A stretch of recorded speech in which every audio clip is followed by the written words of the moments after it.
21 सितंबर 2023 ये वही तारीख है जब बहुमत के साथ भारत की राज्यसभा में महिला आरक्षण बिल पास हो गया है।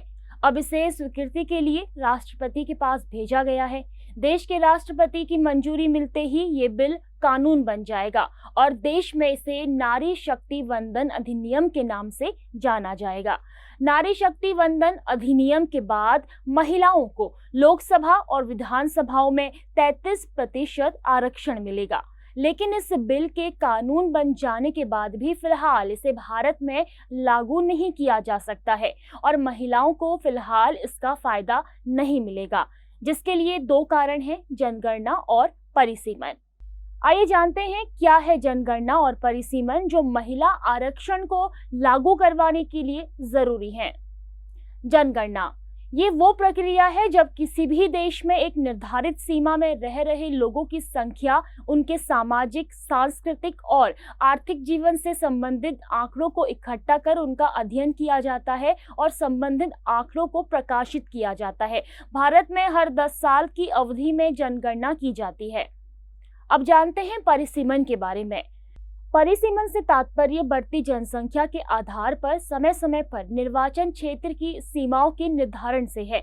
ऐसा इसलिए किया जाता है ताकि हमारे लोकतंत्र में आबादी का सही प्रतिनिधित्व हो सके, सभी को समान अवसर मिल सके। इसलिए लोकसभा और विधानसभा सीटों के क्षेत्र को दोबारा परिभाषित या उनका पुनर्निर्धारण किया जाता है। ऐसे में किसी भी राज्य में कितनी लोकसभा और राज्यसभा की सीटें होंगी, ये परिसीमन आयोग ही तय करता है। बता दें कि भारत में आखिरी बार 2002 में परिसीमन किया गया था। ऐसे में संभावना जताई जा रही है कि आने वाले साल 2026 में परिसीमन किया जा सकता है।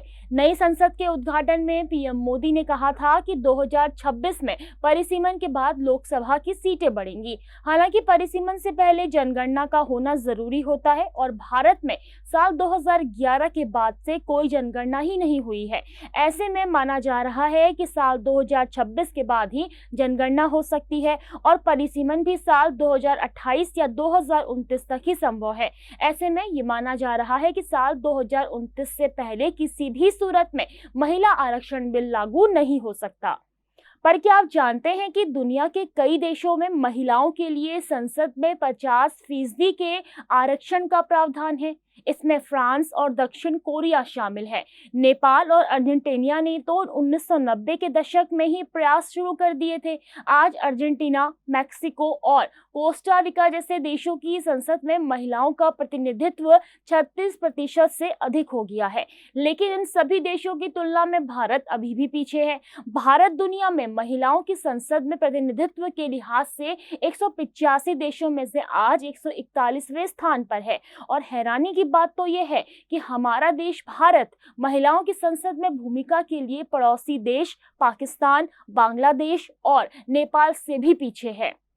पाकिस्तान में महिलाओं के लिए 60 सीटें आरक्षित हैं, तो वहीं बांग्लादेश में महिलाओं के लिए 50 सीटें आरक्षित हैं। नेपाल की संसद में महिलाओं के लिए 33% सीटें आरक्षित हैं।